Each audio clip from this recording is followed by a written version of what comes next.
السلام علیکم ورحمۃ اللہ وبرکاتہ۔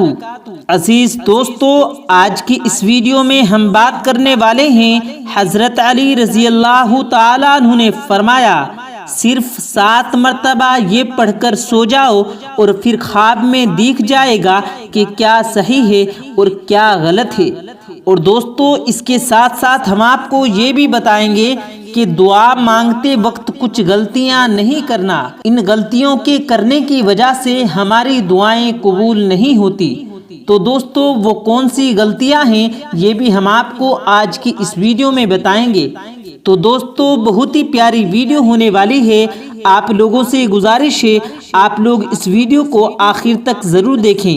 ویڈیو شروع کرنے سے پہلے اگر آپ ہمارے یوٹیوب چینل پر نئے آئے ہیں تو ہمارے یوٹیوب چینل کو سبسکرائب کر کے بیل آئیکن ضرور دبا دیں۔ اس ویڈیو کو لائک بھی ضرور کریں اور زیادہ سے زیادہ شیئر کر کے اپنے کچھ قریبی دوستوں تک ضرور پہنچائیں۔ تو آئیے شروع کرتے ہیں ویڈیو۔ ایک مرتبہ ایک شخص پریشانی کے عالم میں حضرت امام علی کی خدمت میں آیا اور کہنے لگا، یا علی، میں زندگی کے بڑے بڑے فیصلے ہمیشہ غلط کیا کرتا ہوں۔ میں جو بھی کام کرتا ہوں، جو بھی فیصلہ کرتا ہوں تو مجھے پتہ ہی نہیں چلتا کہ یہ فیصلہ میرے لیے صحیح ہے یا غلط ہے۔ یا علی، کوئی ایسا عمل یا کوئی ایسا طریقہ بتا دیجئے جس سے میں یہ وقت سے پہلے اپنے فیصلوں کے بارے میں جان سکوں کہ یہ فیصلہ میرے لیے صحیح ہے یا غلط ہے۔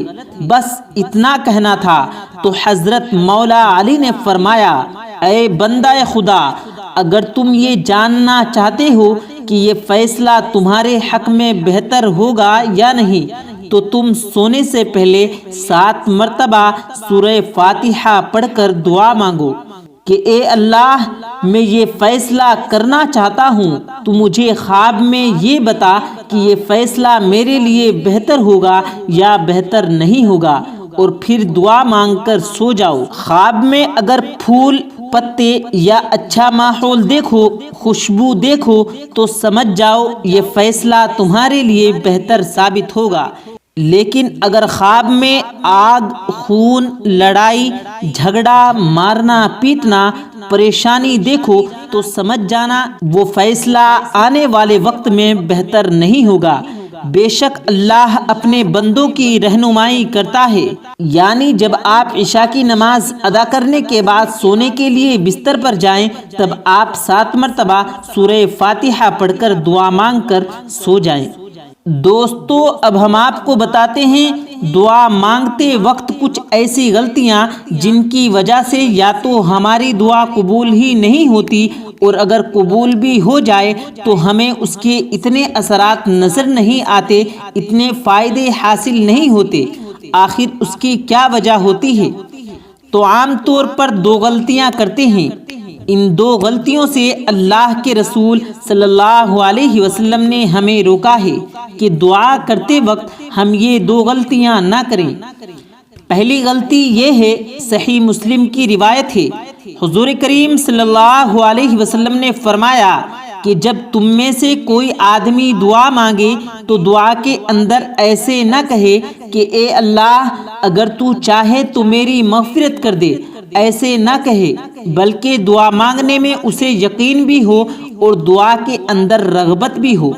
اس کے بعد آپ صلی اللہ علیہ وسلم نے فرمایا کہ اللہ تعالیٰ کے لیے کوئی چیز عطا کرنا کوئی مشکل نہیں ہے، اور اگر کوئی آدمی دعا میں یہ کہتا ہے کہ اے اللہ، اگر تو چاہے تو میرے اوپر رحم فرما، اس سے بھی منع فرمایا گیا ہے، اور فرمایا ہے کہ یقین کے ساتھ مانگو، رغبت کے ساتھ مانگو، کیونکہ اگر آپ ایسے مانگو گے تو اللہ کو تو کوئی مجبور نہیں کر سکتا۔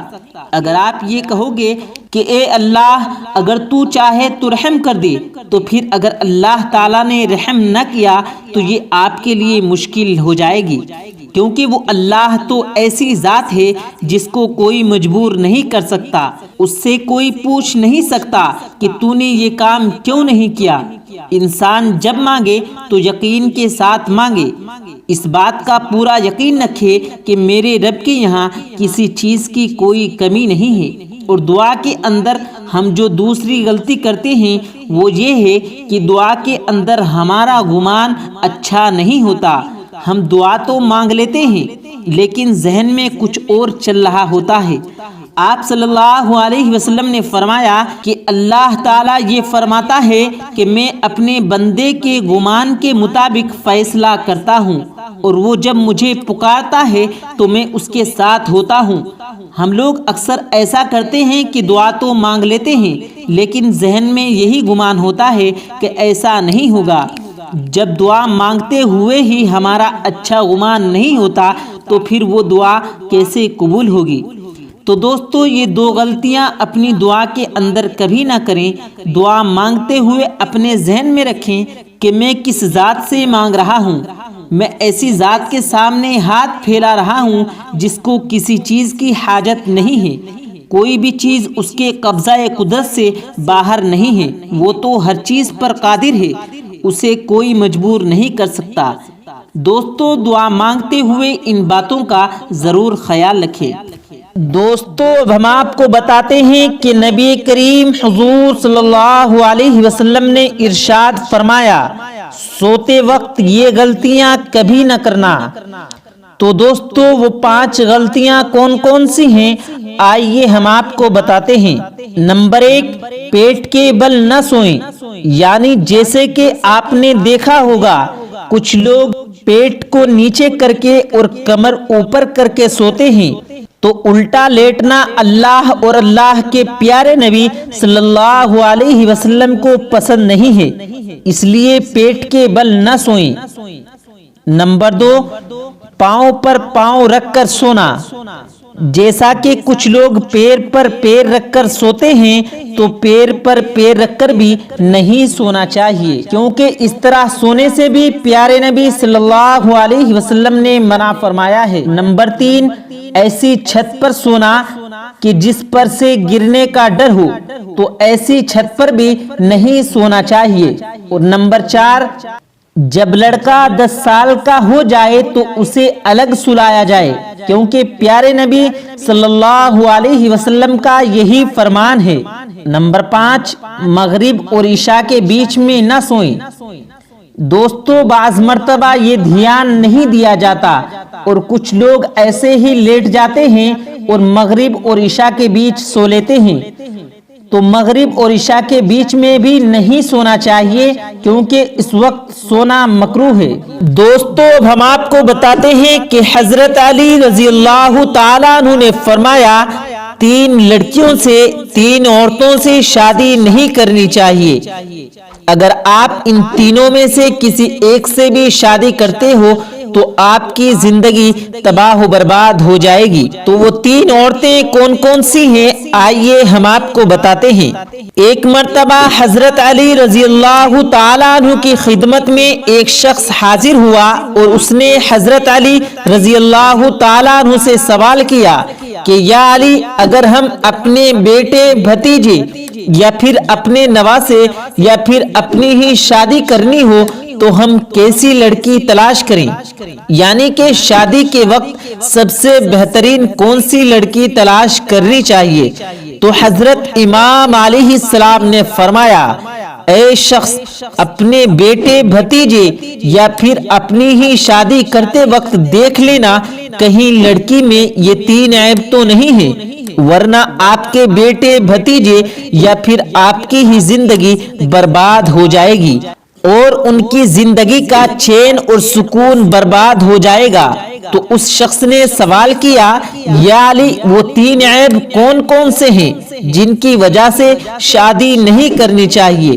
تو حضرت علی رضی اللہ تعالیٰ عنہ نے فرمایا، نمبر 1، جو عورت اپنے وقت کی قدر نہیں کرتی، کیونکہ میں نے اللہ کے نبی صلی اللہ تعالی علیہ وسلم سے سنا کہ اللہ پاک نے انسان کی عزت، دولت اور شہرت، مالداری اور خوشحالی سب کچھ انسان کے وقت میں پوشیدہ رکھا ہے، اور جو عورت اپنے وقت کی قدر نہیں کرتی تو اللہ تبارک و تعالی اس کے گھر سے یہ ساری نعمتیں چھین لیتا ہے، اور ایسی عورت اپنے شوہر کی بھی قدر نہیں کرتی۔ اور نمبر 2، جو عورت جھوٹ بولتی ہو، کیونکہ میں نے اللہ کے نبی صلی اللہ علیہ وسلم سے سنا ہے کہ ہر گناہ کی شروعات جھوٹ سے ہوتی ہے، اور جس عورت کے اندر جھوٹ بولنے کی عادت ہو وہ اپنے شوہر کے سامنے ہمیشہ جھوٹ بولتی رہے گی، اور اس طرح وہ اپنی زندگی کو تباہ و برباد کر لے گی۔ اور نمبر 3، وہ عورت جو اپنے سے کمتر مرد اور عورت کو حقیر سمجھے، ان کی عزت نہ کرے، ان کو ذلیل کرتی رہے، کیونکہ میں نے پیارے نبی صلی اللہ علیہ وسلم سے سنا ہے، اپنے سے افضل اور اعلیٰ انسان کی تو ہر کوئی عزت کرتا ہے، لیکن سب سے اچھا انسان وہ ہے جو اپنے سے کمزور لوگوں کی عزت کرتا رہے، کیونکہ جو عورت اپنے سے کمتر لوگوں کو حقیر سمجھتی ہے، ان کی عزت نہیں کرتی، تو وہ شادی کے بعد اپنے شوہر کی بھی کبھی عزت نہیں کرے گی۔